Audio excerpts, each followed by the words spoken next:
they go, how do you know there's nothing in my ear? You haven't even looked. And I was like, valid. Damn, you're right. Yeah. I haven't looked. Valid. Has anyone looked? I'm like, you're right as hell. So I was like, I'll eat my words. So I'm going to go get an otoscope right now. How to be patient. Welcome back to How to Be Patient, the podcast where we talk about Margaret's grievances, my grievances, and sometimes the grievances of other people. All and sometimes while the mental learning status how exam. to control our emotions. Yeah. So this is going to be a fun and podcast. welcome to 2026. Oh, yeah. I'm like, okay, so when this is airing, it's going to be probably the first week of the new year. We're in the future. We're manifesting for us 2 months from now. Okay, future Preston, what do you want your New Year's resolution to be? Okay, one of the things I like that you guys, you're actually getting us on the fly today because we had a schedule mishap. I'm telling them they can know. In our last episode, we were arguing about something on Patreon, so they can hear the reality. Yeah, well, welcome to the inside, guys. This is behind the curtain. There was a thing that went around that was viral last year that was like, what if your New Year's resolution was something fun? And I was like, oh, that would be nuts. What if it was just fun and not just another discipline Olympics? I think mine's just going to be something that I'll absolutely fulfill. Like, I want to look at my phone more. You know, I could achieve that. No problem. I'm starting on my New Year's resolution right now, actually. I know.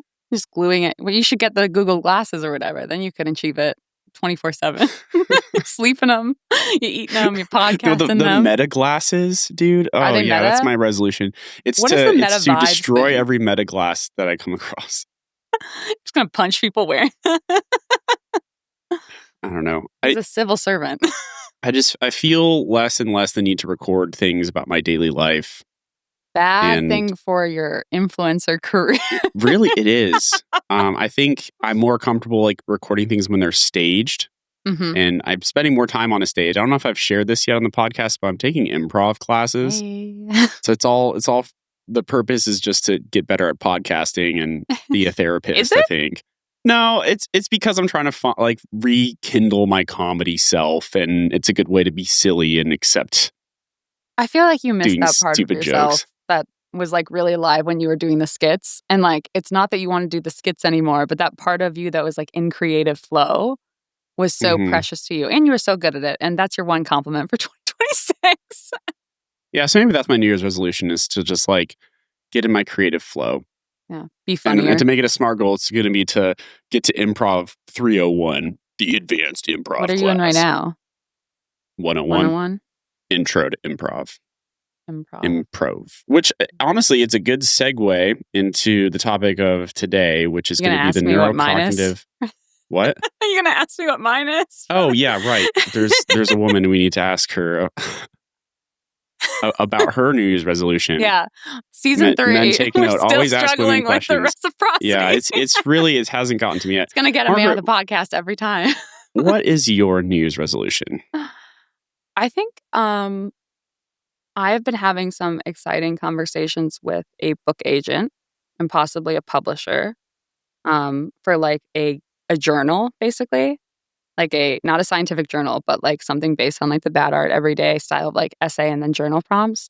So I can't control if that happens, but I think there's part of me that is scared of it and is like, I'll do that someday in the future. But it's like, I write journals anyway online.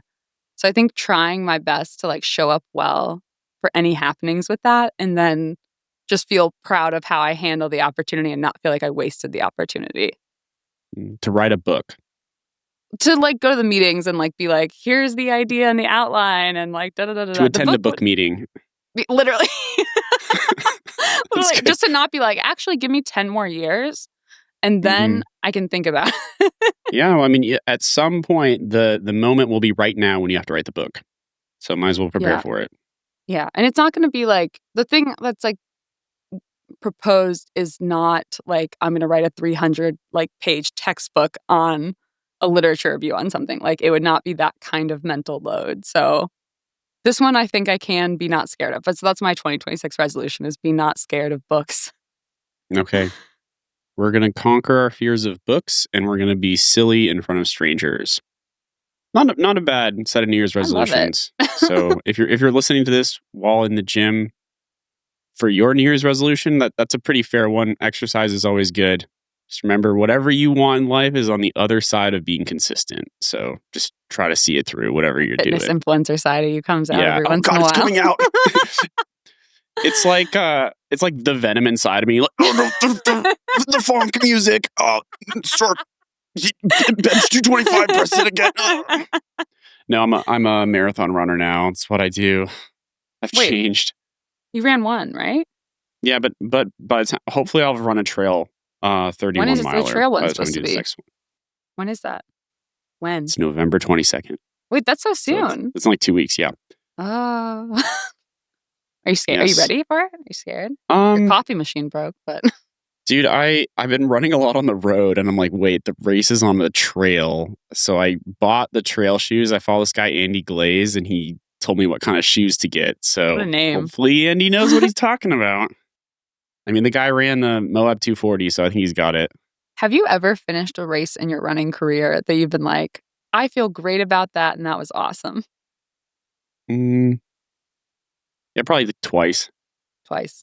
Okay. Well, we'll see what 2026 has to bring. Maybe an ultra marathon. Maybe more races we feel good about. Okay, so we've done my New Year's resolution. We've done your New Year's resolution. And now we have the main event of today's episode, which is the neurocognitive assessments and how we can actually use them clinically to be somewhat helpful. So I think these assessments get a lot of flack because some people will see them as like purely pedantics and like, yes, you're doing like psychometrics. Who cares? But I 50% agree with that. I care. And I care. So I'm really good at it.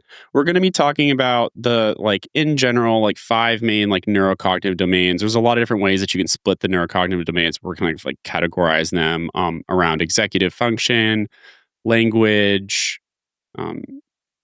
complex attention, memory and recall, and visual-spatial management. And when you say neurocognitive exam, who does these? You can do it. And you can too with the power of a MoCA or a mini mental SAS exam. But there are more advanced batteries of it that you can do, or neuropsychologists usually do. So people with PhDs in neuropsychology. Okay, so we will take a quick break. And when we come back, let's get it started with, let's do complex attention. This is probably something everybody needs to learn a little bit more about. Biggest party, the on air. Okay, we will be back with complex attention. So in 2026, my goal is to open a very small private practice as a post-grad psychiatrist. And one of the tools that is helping me do it is Simple Practice. Preston, have you heard of Simple Practice? Yeah, I have heard of Simple Practice, actually. I use it as a patient. Well, I guess my therapist technically uses Simple Practice. And is it in fact simple?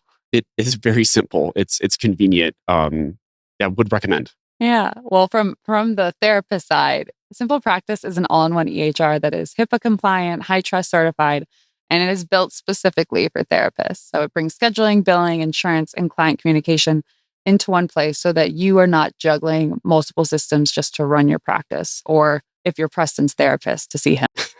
I mean, I'm enough to handle as is. She doesn't need to worry about other complicated things. And if you're just starting out or growing your practice, there's also a credentialing service that takes the headache out of insurance enrollment, which honestly can be a huge lift and something that I was a little scared of. So if you're ready to start the business side of your practice, now is the perfect time to try Simple Practice. Do it with us. Well, I guess me in the future and Margaret now. So start with a 7-day free trial, then get 50% off your first 3 months. Just go to simplepractice.com to claim the offer. That's simplepractice.com.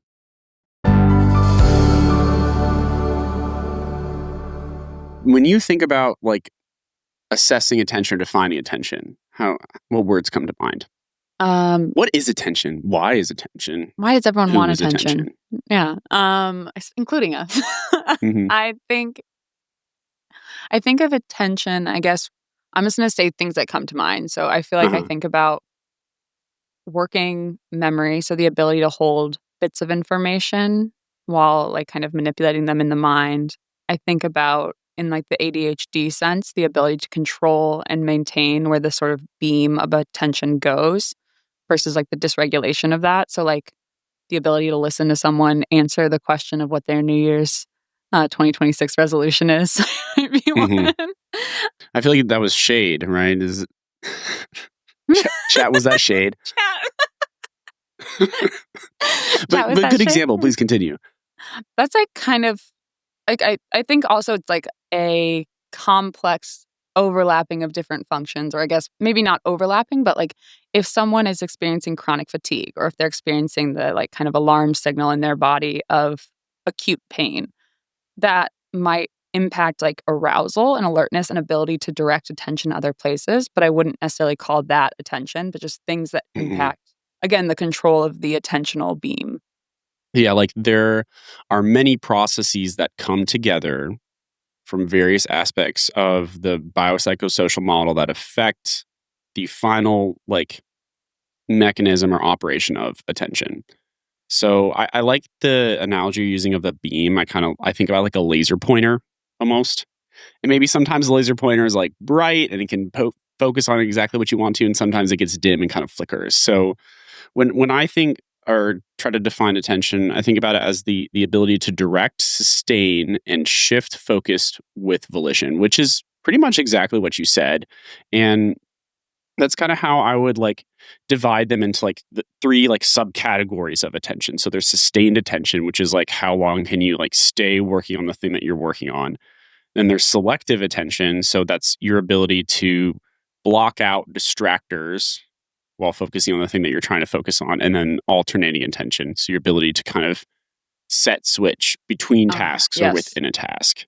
And that has a lot more to do with like your working memory while you're like operating or multitasking. I know, people talk about how your brain can't truly multitask, which is true, but while you're focusing on one task, your working memory is still keeping track of the other tasks in the background, and you use complex attention to kind of work on those two things. What were kind of like what questions either on the MoCA or in like if you're bedside and you're assessing memory, like briefly, right? Like not this complex, but like what kind of questions or tasks elicit this? Great question. Am I getting in your way? No, this is like exactly where we'll be going next with this. Just 3 seasons in, it's all done. Yeah. So when I'm trying to see if someone is like capable of sustaining their attention, because one of the like most common things we're looking for in the hospital is delirium, and delirium affects a lot of the medial structures, which actually have a lot of impact in how we direct and control our attention. So the default mode network sits right along the precuneus and the posterior cingulate cortex, which are like right there in the middle. And then it starts to get dysregulated as you become delirious. So anyways, you're like, okay, is this person delirious, or did they just, they like to throw hands every evening at 5? Well, my hand have I got a question for you? And that question is, can you say the months of the year backwards? Is usually a great one to start out with. And like, but for the sake of rapport, or just to kind of see if someone's, able to converse with you, I usually have them say it forwards, or I'll say the days of the week forwards. So it's not as much a function of attention to just say something that you're familiar with if you've done 1,000 times. It's almost like a song. Like you could sing A, B, C, D, E, F, G, without really have to think too hard about it. But saying your ABCs backwards, you have to stop yourself, and you're not using like your motor memory, so to speak. So they can do January, February, March, April, and then they go through the whole year forward, no problem. But then to go backwards, you have to hold it in your head. Like you have to picture December, November, October, September. And usually what will happen is if someone has impaired attention, they might get to about September and then August, and then they'll start going back down. So it's December, November, October, September, August, September, October, November, December, kind of like that. How do you think about that? And like you're saying, like when we assess for delirium, how do you think about that test? Like, let's say that's the result you got, is that they can kind of go forward, rote, but like when they start to go backwards, they get to September and kind of fall off. What kind of finding would make you think more of the waxing and waning, I guess, arousal and alertness that are part of attention versus like this is part of a dementia or other kind of attentional disorder? So, I mean, the the waxing and waning arousal and delirium, we're not going to be able to assess at like that single moment in time. Right. Because as they're waxing and waning, we're like seeing them at one moment.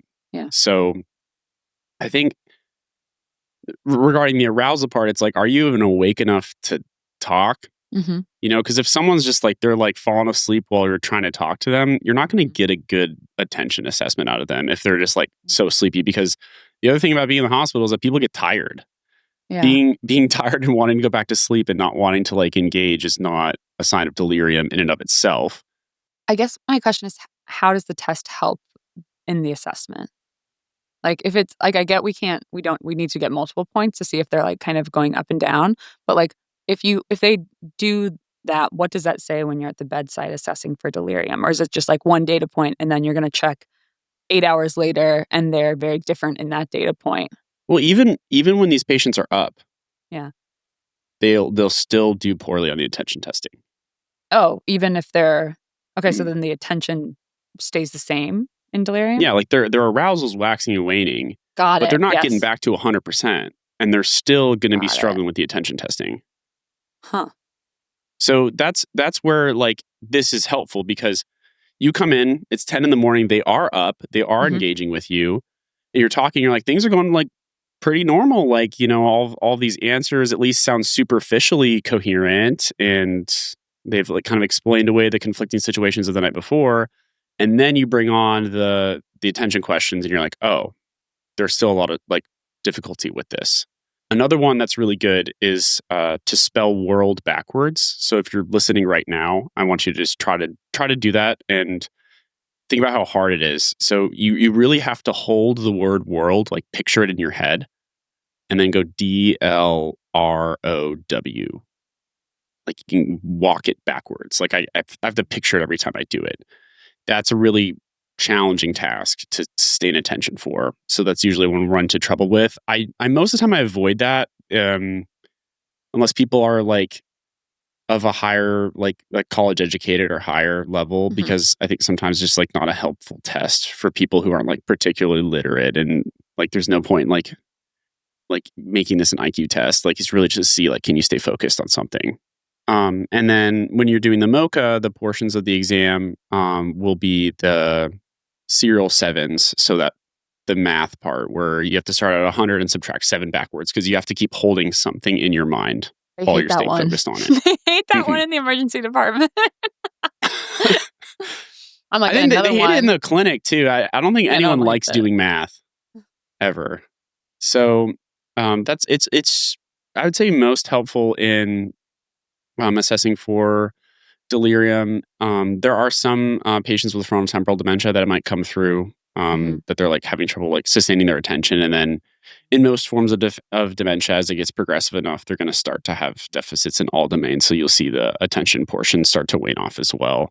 And for listeners, it's probably not sensitive enough to pick up. It's not used as an ADHD test. Yeah, just for people not in the field, like it's a little too blunt of a tool for most ADHD cases. No, I think it's good to include. Like this is a blood pressure cuff. It's not like a intravenous monitor. Okay, yeah. You know, like getting your map at any given time. And then it's tough because like people can compensate in other ways, and not like to say social grace is intact. Task. Yeah. Okay, so dealer's choice. I guess that was most of what I had for attention right now. We won't get into like the neuroanatomy or anything like that. Just what you can do with the test and where you're going with it. So what do you want to talk about next? Visual-Spatial. Okay, Visual-Spatial.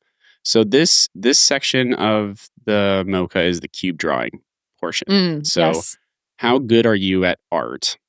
and I guess I will talk a little bit about the brain regions here. So a lot of this is in your parietal lobe, so kind of the back right, back left, a lot, and it affects your cerebellum too. So really, how good are you at relating to stuff in space, and then integrating coordinated movements and planning motor movement? So Visual-Spatial testing is one of the signs that like I don't know, someone has like posterior parietal, posterior cortical atrophy. There's no like type of dementia or like TBI that's going to be like so specific for this but it can be a sign of like function later on, I guess is how I'd put it. So some of the interesting tests that you can do with this outside of like having someone copy a cube is there's a graphesthesia. So you can hold their palm out, and then trace like an 8 in their palm. So you have to think about like you have to incorporate a lot of somatotopic sensory calibration to say like, okay, like the direction of someone's finger in my palm going back and forth, where does that sit in space, and how do I like interpret that? So that's a good way to test it. The other thing you can look for is they can imitate your hand signs. So like, Margaret, can you do this? Having a stroke. What about like come like Tron, the Tron we come in peace? Yeah. So if you weren't able to do this would be ideomotor apraxia. Nice. And so it takes your mirror neurons have to look at my body shape and be like, where is he sitting in space? And then use your body to recreate that. So I got like dinged in clinic because I would be like doing stuff that was like too complicated. Like I'd be like, can you do You were this? like, why can't you do the Dougie right now with me? They're like, no, right now. I'm like, hit the gritty, or I swear to God, I'm diagnosing you with dementia. No. Dance and flexor. But I actually do. So this one's pretty good. And then I like interlace my fingers like this. And then like I'll take like 2 fingers and I link them like that. Your magic trick. And then you do this. Yeah, and then I go behind my head and I'm like, how did I do that? Stop. Oh, wow, with one of these, and then they're like, whoa. Is drawing the clock on the MoCA not? I guess I'm thinking of like hemi-neglect, and if that counts as visual-spatial. Like when someone draws the clock. Yeah, it is. Like drawing the clock it includes like visual-spatial function, it includes attention function. Like people are like, the clock drawing is executive function. And yes, it is. But in order to accomplish the things that you need to do executive function, you have to incorporate all of these other like subdomains and processes in the brain. I feel like this is an important point. And like for listeners who are less familiar with this kind of idea of the brain, instead of thinking of the brain, I know we've talked about this, but instead of thinking about the brain as these like disparate parts that each like little section has its job, you should think about it of like a ball of tangled necklaces all together. And that's a more accurate depiction. Am I wrong? No, it's good. That it's hard. And similarly, it's frustrating to try to tease them apart from one another in terms of the circuitry. So just saying that like a test like drawing the clock, which is when you, on the MoCA, you ask them to draw a circle and draw a clock and then with the hands point at the time. And so there's actually quite a few functions there that can go wrong if other related used functions are down. Mm-hmm. Yeah, absolutely. I will say that when someone's visual-spatially impaired selectively or more than like other domains, or when someone becomes so progressed that they start to show visual-spatial impairment, it's important to think about things like driving privileges, because your ability to operate a motor vehicle, predict where you're going to be in space, and interact with other moving objects going at lethal speeds if you make mistakes is severely impaired if you like can't employ this like part of your mind. So, and what are you thinking diagnostically? Like when you say when people get this impaired in this region, what's your differential that comes up when that region's impaired? If it's in an older patient, like the most likely neurodegenerative disease would be Alzheimer's. That's going to have like parietal impairment, and then eventually, and so I think that's actually most of the time where the conversation is, where someone has Alzheimer's disease, but it starts out with just mild cognitive impairment. They're normally high functioning, and you're just kind of watching them along as they slowly progress. And you, as the doctor, have to decide each step of the way, at what point do I take these privileges away? At what point do I assess their dysfunction to be at the level where like this is no longer safe? So I would say that like using things like this cube drawing or like visual-spatial assessment, it may not necessarily be the definitive diagnostic tool. It can be helpful as a prognostic tool. Got it. Okay. That makes sense. And we just did our dementia episode, so tune into that episode for more. Yeah. Okay. I think that was kind of most what I had for visual-spatial. And are you using any of your neuro tools? Are you bringing out that was one of your best TikToks of all time. And I will tell you that straight up, the like neuro, when they show up to a consult, use a bag of stuff. Are any of the tools still coming with you? Yeah. Oh yeah. I have the fanny pack. What are your must-haves? Oh, let me grab it. We'll do a haul. Someone do an edit. Please don't. It'll be terrible for his ego. Okay. ASMR. What's in my bag? What is? So I got this bag at Austin City Limits, and I put a couple little plants on it. This is my little neuro bag. I have other non-neuro things in here too. Okay, so starting out hot, we have the tuning fork. Do this. Very shiny. Oh wait, Ooh. You hear that? That now we're in ASMR territory. Okay, just get your funny bone with it. Yeah. No, I whacked my elbow with it, so I just go like, boop. It's like gets it nice and crisp, Or you hit your knee too. This is how Preston puts himself to sleep, guys. Just so you know. It's honestly so comforting. Okay, so tuning fork, I don't actually use that often, but I'll be honest. I don't use it that often.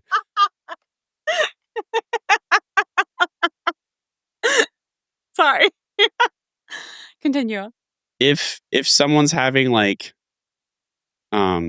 apraxia, gait disturbances, they're getting dizzy, like I'm thinking about proprioception, I might like zero in on it, but it's not like a part of my standard battery. I mean, honestly, like hearing loss. My intern year, I was so excited that like every psych patient, I'd be like, time for our neuro exam, and then I like get the bag, and they're like, not the bag, and I'm like, yes, the bag. They're like, I thought that was just the neurologist that did that. And I was like, I deep down want to be a neurologist. That's why I always get the bag. Anyways, so if I'm thinking about proprioception, then you can do vibratory sensation. It is helpful though if you're trying to assess like the degree of a patient's neuropathy, which I did a lot of internal medicine. So you can hit the tuning fork and then walk it up their shin bone. And most of the time patients will tell you right when you hit the spot. Where it's like, yep, I can feel it. No, I can't feel it. So that actually is helpful. I think that's like, do we expect psychiatrists necessarily to do that? No, but like in the real world healthcare system, if you have a patient that it's like, I don't know when they can see their PCP again, I'm causing worsening metabolic stuff for them and they're older. Like, I don't know. I think it's reasonable to be like, they're in my office right now. Let me test this out. So yeah, no, VA inpatient, I've used the tuning fork to justify starting patients on pregabalin, to my attending to be like, hey, I don't think they'll see their PCP. Yeah. Like this will help the peripheral neuropathy. And okay, yeah, like you did the exam. I'm like, and I've got the tuning fork to prove it. They're not gonna. They're like, okay, you can have a little pregabalin as a treat. You can have your pregabalin Preston. I'm like, good. You just put it into your like holster. Don't make me bring this out again. Okay. We know her. We love her. A classic. Yeah. Nothing else to say here. Reflex hammer. This isn't even a neuro thing. It's just a pack of gum. What is that? Otoscope. Oh. Stays in the bag. The thing stays on me.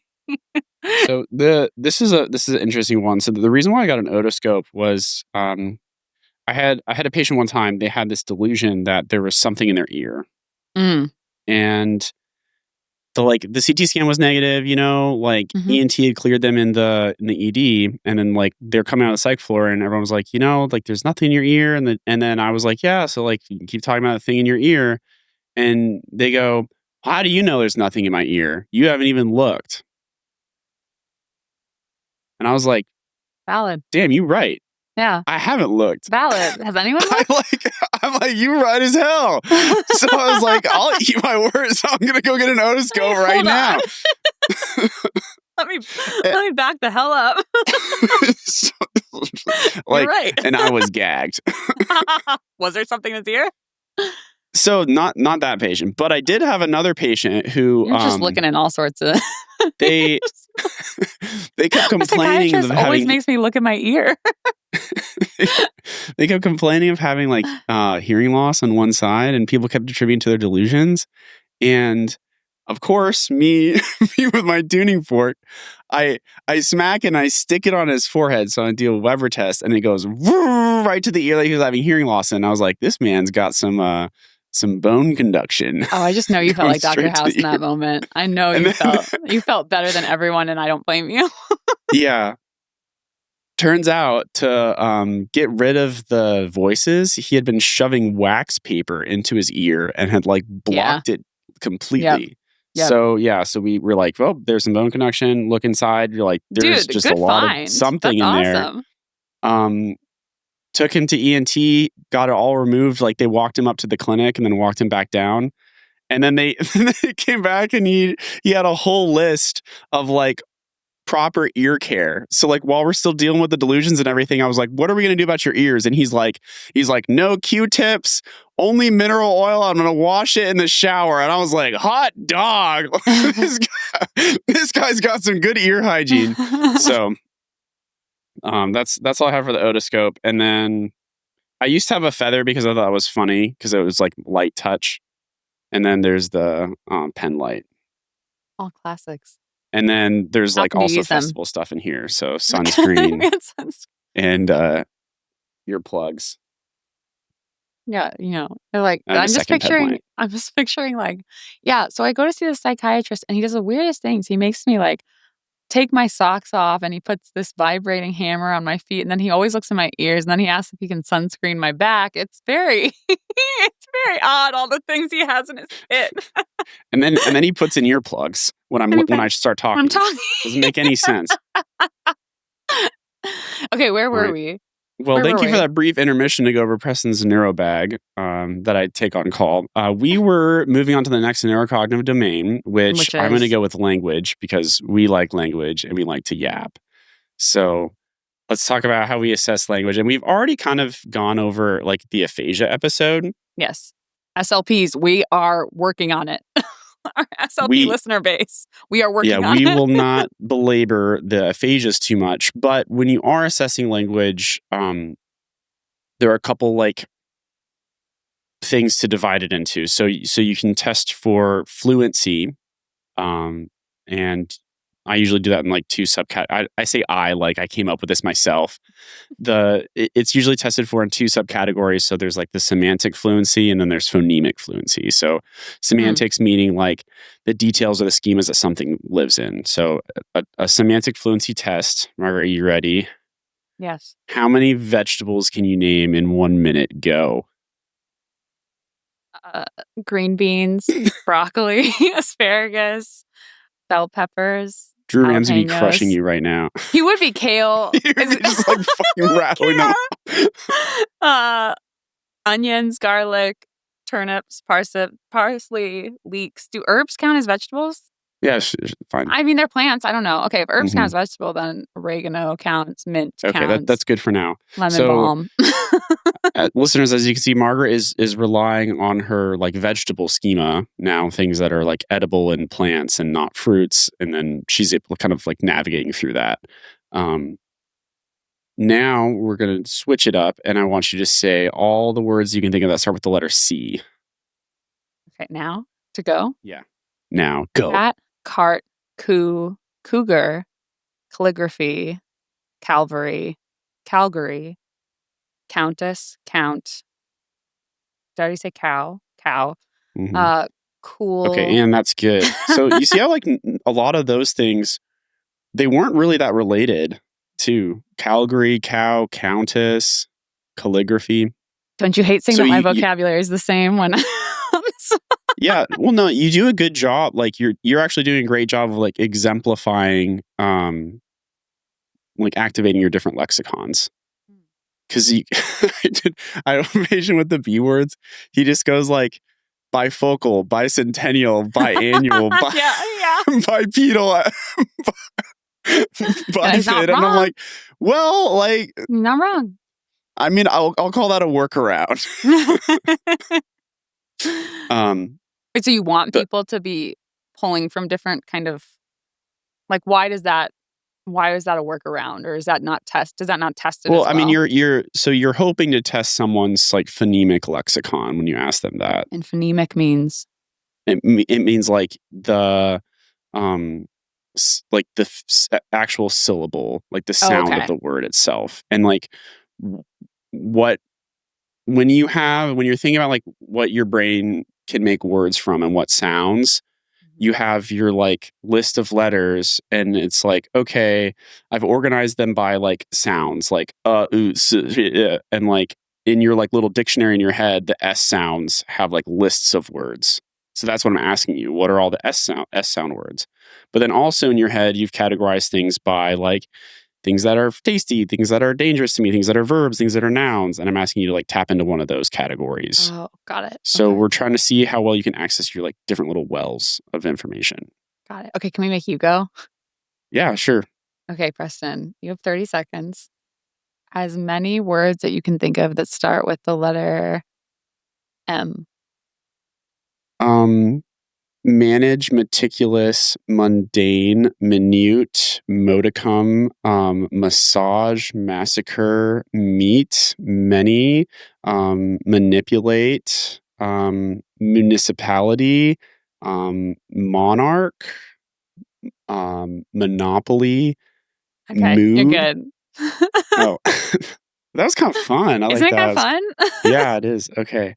You don't get to ever make fun of me for using big words, though, based on what the ones you just listed. I just spend too much time on the New York Times games, which is actually a perfect way to apply these like different brain flexing things. So the crosswords in general do a great job of like forcing you to access your like different semantic lexicons, and like also like the New York Times connections. You always have to think about like how many ways something can be interpreted. So for example, like count can be like literally like a person, or it can be a verb, right? Yeah. Or it'd be like, the customer is always right, but it's spelled like WRIT or something. And then the answer on a crossword would be like the check or like a tip or something. So it's like the trick with a lot of crosswords is you have to like look at the hint and say like, okay, how many different like schemas in my brain does this word fit into? So it's like a fun way to practice those things. This is helpful because different types of dementias will like fall into these different types of aphasia patterns. So we'll see patients that will like do pretty well with semantic fluency. They'll do okay with like naming. So like they can identify they don't have like visual agnosia, but then they like struggle a lot with, or I guess it'd be the other way around. Like they're okay at like producing speech, but they struggle a lot with like categorizing stuff. So then you can have like the semantic or logopenic subtypes of like frontotemporal dementia. That's where this can be like helpful for differentiating. I also think that like with language, something that comes up in like the mental status exam, right, is like how do the words fit together, which is in this category, but I think is harder. I'm sure in the schizophrenia like literature, there are more and you may know, like more complex tests that can look at the like relationship between words and the incorporation of like delusion reality testing, which is like what we're talking about with language often in psychiatry of, okay, whether that's like someone's just like continues around and around and is kind of circular in how they speak and they don't get to the point, whether they're tangential or whether it gets to the point of like true psychosis where there's like word salad and it's totally or tangential and kind of not connected to each other. I know we're talking like neuropsych, but I feel like there's this we've talked about this. I know you think this too. Like there's this false divide of we're in like neuropsych clinic and we're going to do this. Whereas I think it like in ideal world, psychiatrists and neurologists would be able to like combine the brain functions that are both in this region, right? It's like the attention thing would be like, we understand our test attention in the like dementia realm, in the delirium realm, and then in the like executive dysfunction realm, which could be ADHD, but also other things. Like, wouldn't that be a really smart psychiatrist? Yeah, I mean, you're like describing my goals in life. going into neuropsych. So, hey, you hear that, chat? Margaret thinks something cool. Okay. Yeah, and even like within the mental status exam, you're always doing neurocognitive testing. So when we say that someone's tangential and that it's hard for them to stay on topic, you're still discussing things like their sustained attention, their selective attention, their working memory, because those are all things that you have to accomplish while you're in a conversation. Right. And again, it's like the network where it's like, are they struggling to do it?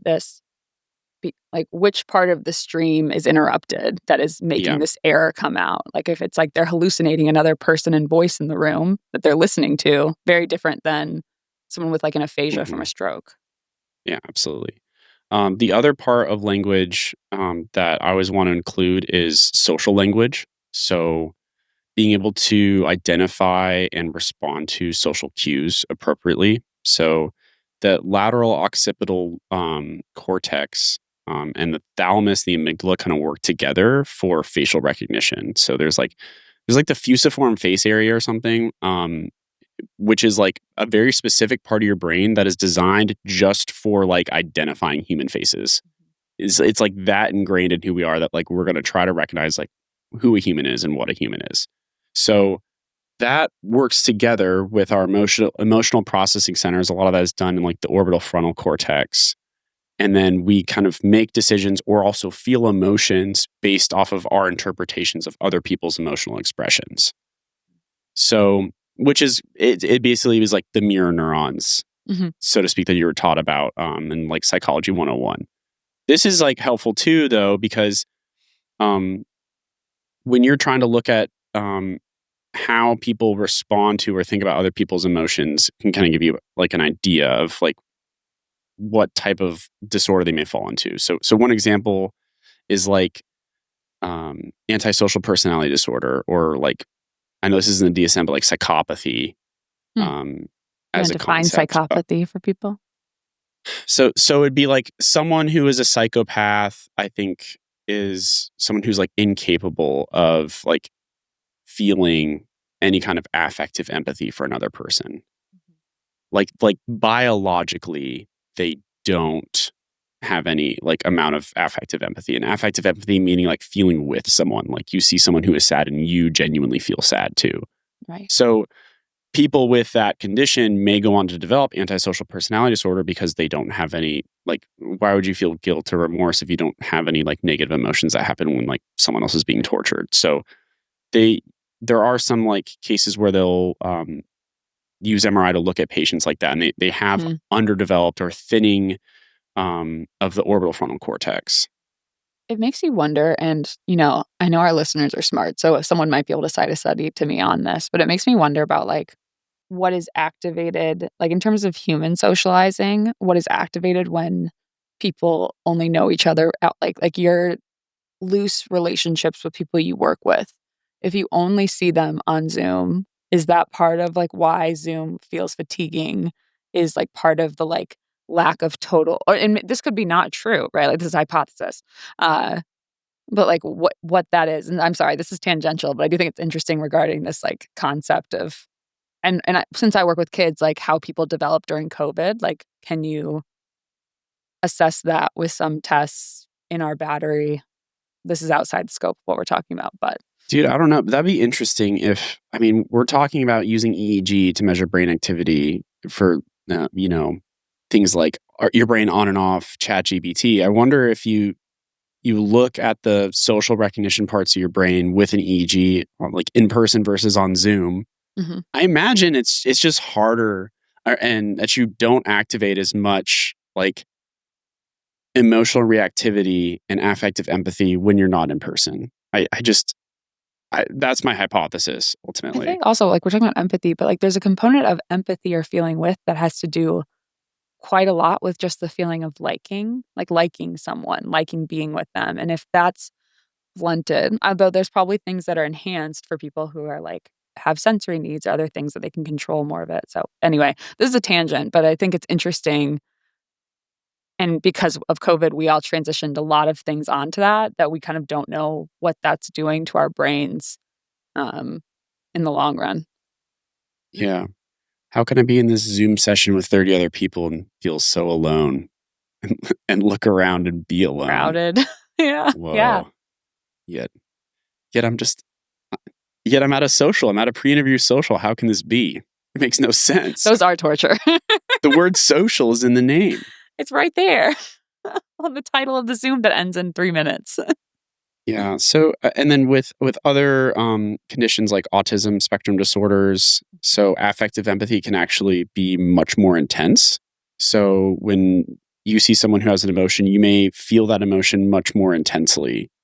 And what's tough about autism specifically is that the mentalizing where someone else is coming from, that cognitive empathy, to be able to like articulate and describe what that other person's feeling, why they're feeling it, and where they might be coming from, that's also impaired. So it's like you feel this really strong emotion and you don't know where it's coming from, which can be very challenging for people with autism. A lot of it has to do, from what I found, to be like the relationship between the amygdala and the ventral medial prefrontal cortex. So the amygdala helps a lot with like recognizing strong emotions in other people and in ourselves. And then it almost like, rather than getting filtered through the ventral medial prefrontal cortex, just goes straight to your frontal lobe for you to act on it. So that may be somewhere around the hypothesis of like why there's like such strong emotional reactivity in people who have both ADHD and autism, because ADHD also has dysfunction of the ventral medial prefrontal cortex. And there's a lot of like emotional reactivity in ADHD. And also, I know, I think we talked about this in the dementias episode, but there can be kind of a difference in, I feel like clinically at least, like how the progression of different dementias and at what point the social, like ability to present socially well or to kind of seem well for like a 15-minute interaction in the emergency department can differ pretty widely depending on the area most impacted by the dementia process and also the course, right? And also learning from you. Also where the person is starting. So the cognitive reserve can be a big part of this. So I gave a talk on this today, and one of the examples Can we get an air horn there? Can we get an air horn there? I mean, I say like I give a talk like it was badass, but I mean, I went and talked to the neuro residents about like neuropsych assessment, and I was kind of nervous, but I was like, I'm like your colleague, like we'll just chat about We're it. brothers. And, I know what I know, you guys know what you know, and it'll be fun. We're here to have fun, right? We're here to have fun. If you had fun, you won. That's what it said on the sign above my gym in elementary school. I thought you were going to say so like yeah, on like the podium. If you have a high cognitive reserve, other people may not notice for a while as you decline. So the patient example I used had a PhD, and by the time the patient came at their family's behest, they had been so far gone that their MoCA's in the teens. Yeah. And it's like, wow, like, I feel like we just noticed this in the last 6 months. It's like, no, this has probably been going on for years, but they've been able to compensate or explain away a lot of this stuff. I also feel like it's that difficult thing like we were talking with attention and delirium, but from a larger scale, that like if someone's been like, well, they don't see a psychiatrist or a neurologist, they only see their PCP. And with the amount of turnover, understandably, in healthcare, it's easy to see how meeting someone for the first time and having them say, like, try to describe the changes they're experiencing when they haven't gotten to that low of a MoCA yet could be kind of passed off as like normal changes or kind of still so much higher above functioning depending on the population you're seeing that it kind of feels like, oh, that's not anything. I don't think that necessarily we operate that way. I think people are more cognizant of this now, but you can see how it can be hard to pinpoint these changes. Like we talk about them as though they present linearly to clinic and they often don't. And you like have met someone once and they get a MoCA that's like higher or something, whatever. But yeah. And I think like I hate to say this, but I think like for you or I, if we were to like start getting like a neurodegenerative disease, we'd probably be like, our MoCAs would be like 30, 30, 30, 30, and then like 19. Like we would just be holding on. We'd be holding on, and then it's be because like we need to have like a more challenging test to elicit it first, and then by the time it hits we're in free fall and coming down, and that's what you see with like pilots, lawyers, doctors, engineers that are like experiencing like Alzheimer's disease, is that it'll just be like, it seems like subjective issues, or they're telling you they have problems, and it's other people are like, they've always been pretty smart, and like maybe they're not as efficient as before, and then their MoCAs come up normal, and then it starts to go. So that's actually why like neuropsychology testing is really important because they do everything off of percentile. So they look at people at your similar age with your similar level of education and then determine what percentile you're in. Yeah. Which is not accountable for by these bedside psychometric tests. Right. Well, I think like my dad, like after he had his like first resection for glio, and I can break this. My dad knows I have this podcast, so I can break this part of his HPI. I think like my sister and I have always called him, my sister coined this. We called him like our Dumbledore. We called him Dumbledad. We were like, he's just so smart, whatever. And he still is. He still beats me, us at like cards every time I go home. But the cognitive tests and like the neuropsych tests were kind of like, you're still functioning really great. And he's like, I feel so different. Like, I feel so different because like I just had brain surgery. Yeah. I'm not the same person. But to your point of like, how do we capture it at the bedside, but also in neuropsych testing? And then how do we help people in different ranges and like know what we can improve, especially when the timelines, especially for like dementia or other things, might be like, we're going to do this thing that's going to be really hard and slow work to maintain or to mildly improve. And I don't know. I think I have a lot of respect for our neuropsychologists. I think their work is so needed, and I think we need to get taught by them more as psychiatrists, very frankly. Yeah, and I feel really lucky that like every Wednesday I rotate with like a combined neuropsychology neurology clinic. So they have like shared patients where like we get to go see and like have them present their battery of neuropsych tests, and they like show me their results, and I get to like learn new stuff from them every time. So honestly, yeah, shout out to neuropsychologists. You guys do cool stuff. Okay. I can't remember what the next one was. You just fail. Working memory failed. It was memory and recall. It's coming back to me now. Was that on purpose? Yes. Oh, okay. I never catch I'm Preston's making jokes. a joke. I never catch them. Social grace is broken. I'm always like, he can't be serious. Right? Okay, so there's the okay. Like, your ability to register something, identify it, and then recall it. That's all like most of it's going to be in your temporal lobes and your hippocampus. Like that one's like pretty localized relative to like a lot of other brain functions. So the part of the MOCA is for this portion is at the beginning or like early on, you have them repeat face, velvet, church, daisy, red, or the other one is leg, cotton, school, tomato, white. I think there's new versions of the MOCAs, like they remix it with different animals, different words, different numbers. It's kind of sick. Like there's one with a giraffe now. Anyways, when you come back and you ask them, 5 minutes later, can you recall any of these words? There's more information that it can tell you than just, I can't remember. 0 out of 5. And you need to be thinking about that because there are different types of recall. So there's cold recall, there's assisted recall, and then there's recognition. Which we talked about last week on the dementia episode. Right, exactly. So I won't like belabor that at all, but essentially if you can't cold recall but you can like assist recall or you're able to even like have it encoded at all, that may be a sign of a white matter tract issue. What about our listeners who can't recall from that episode? What is that issue? Yeah, yes. to remind you, yeah. So basically the point is it's kind of like the file cabinet analogy. We're just trying to see like, did the file even make it into the cabinet and it's an issue retrieving it, or is the file cabinet on fire and there's nothing to store? So that's ultimately like what you are assessing for here. So if they can get it with a category clue, like, hey, one of them was a body part, and they're like, oh, it was a face, then that's a sign that they can still retrieve it. Or you can say, hey, like one of them started with a D, and they're like, oh, Daisy. Then they're able to use the kind of those semantics and phonemic cues, this is a repeat from the dementia episode. And then recognition or multiple choice it's just honestly, like, hopefully, if they have stored it all, they should be able to recognize it every time after 5 minutes. And then that's actually a very good sign of like true registration impairment. If, you're like, okay, between firehouse, police station, and church, which one was it? And they're like, I have no idea. And that was from 4 minutes ago. That's a sign that was never really encoded. So I don't think I have too much else for like immediate like memory retrieval and recall. Sometimes with that recall one, there can also be an element that you can suspect.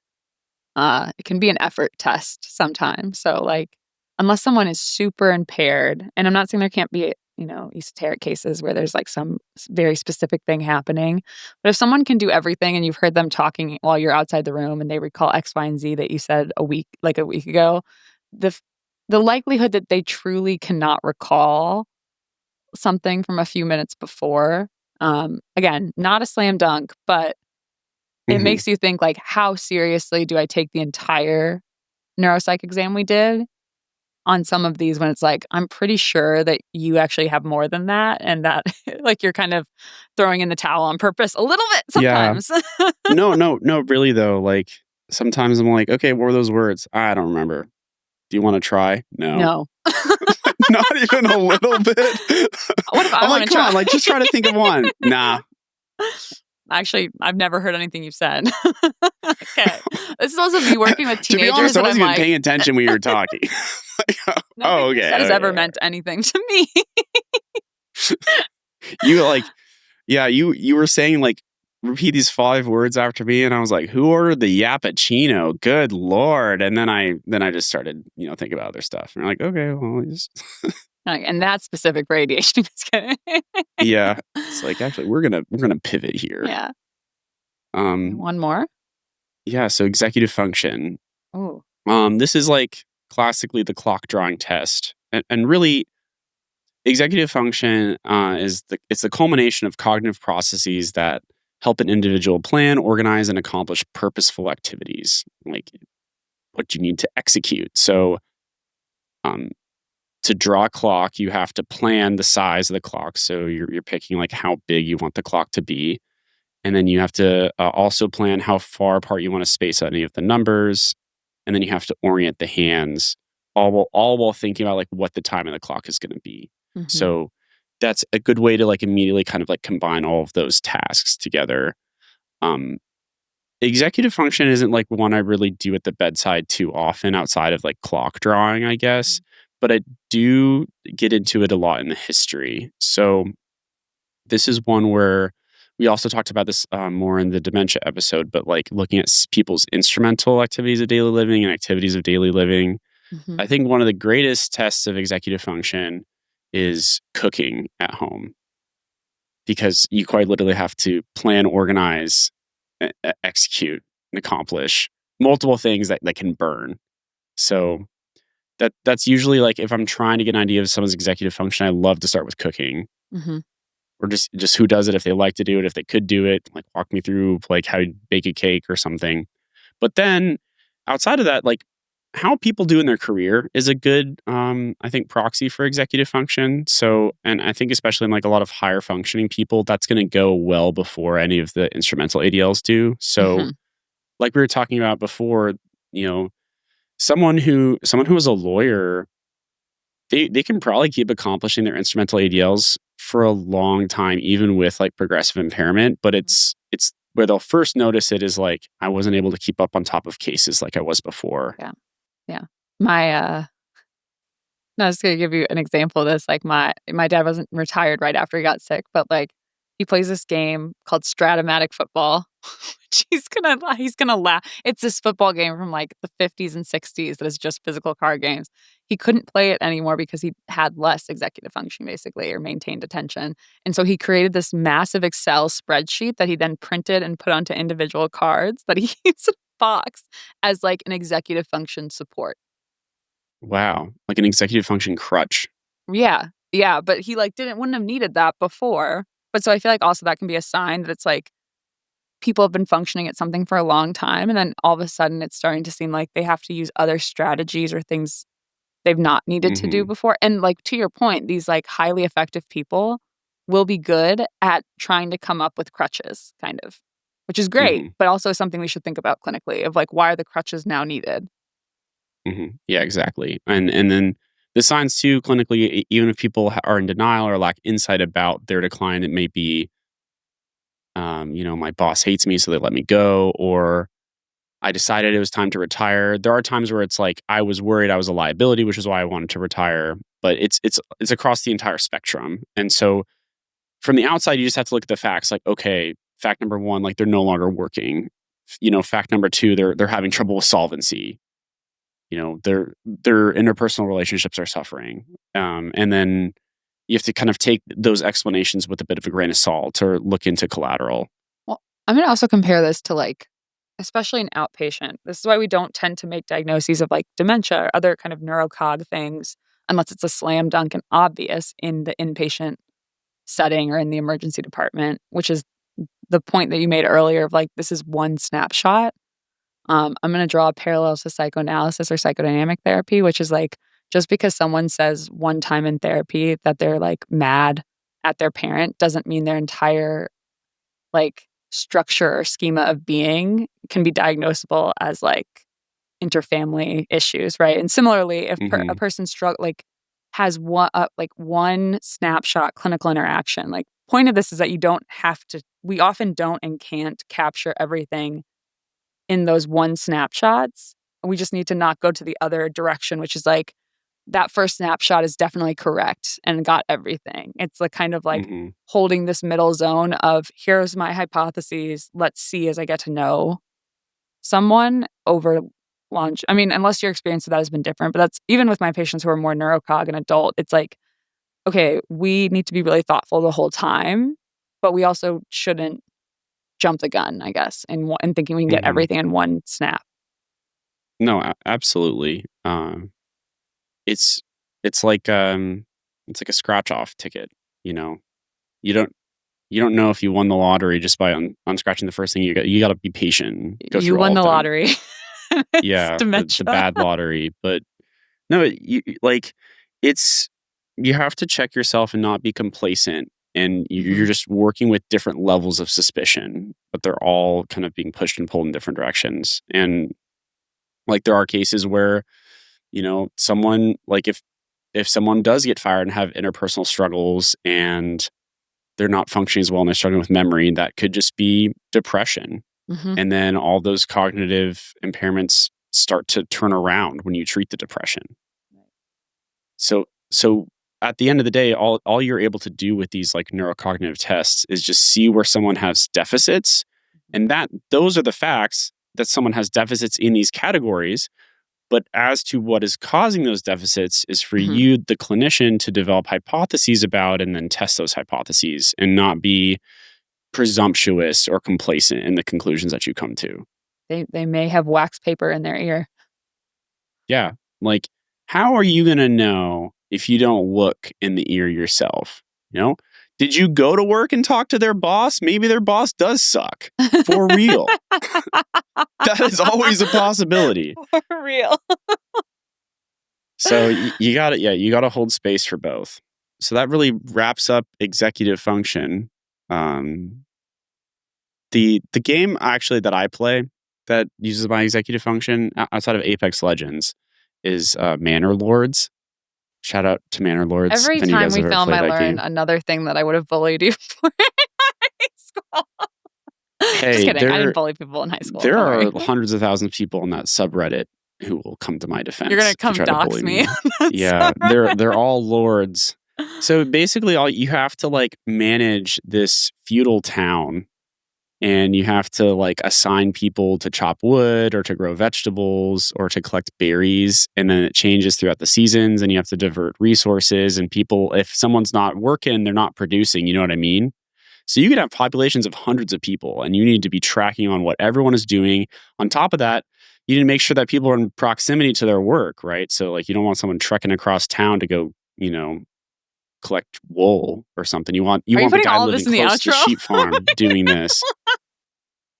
So anyways, if you want to see what your executive function is like, try out Manor Lords. It's also really fun, and I think they're about to fix the clothing patch. Sponsor people that know.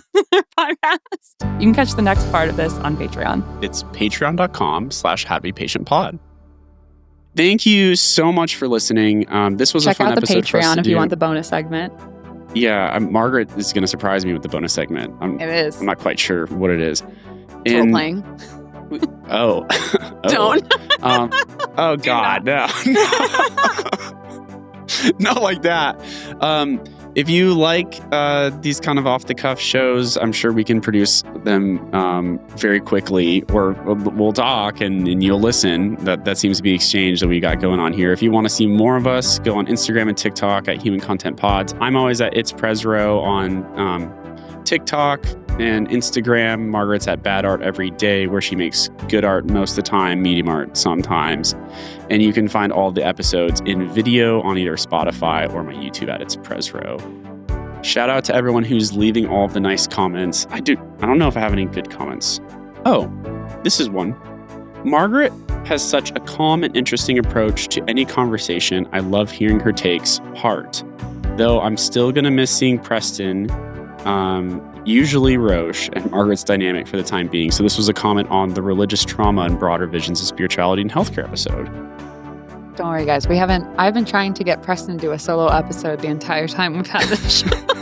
she's like, for the love of God, just do one without me. So thank you for gassing up Margaret. I think people would love it. Yeah. And I fly, baby bird. Okay. Yeah, maybe I need to be a peacock and spread my wings. This is the longest outro ever. Thanks again for listening. We're your hosts, Preston Roche and Margaret Duncan. Our executive producers are me, Preston Roche, Margaret Duncan, Will Flannery, Kristen Flannery, Aaron Corney, Rob Goldman, and Shanti Brooke. Rob, I don't know why I just paused. I just had a brain fart during your last name. Our editor and engineer is Jason Portizo. Honestly, I haven't met Jason, but I like. Shout out Jason. Jason's a cool dude. We like Jason here. Our music is by Omer Ben-Zvi. To learn more about our program disclaimer and ethics policies, submission verification, licensing terms, and our HIPAA release terms, go to howtobepatientpod.com or reach out to us at howtobepatient@human-content.com with any questions or concerns. How to Be Patient is a human content production.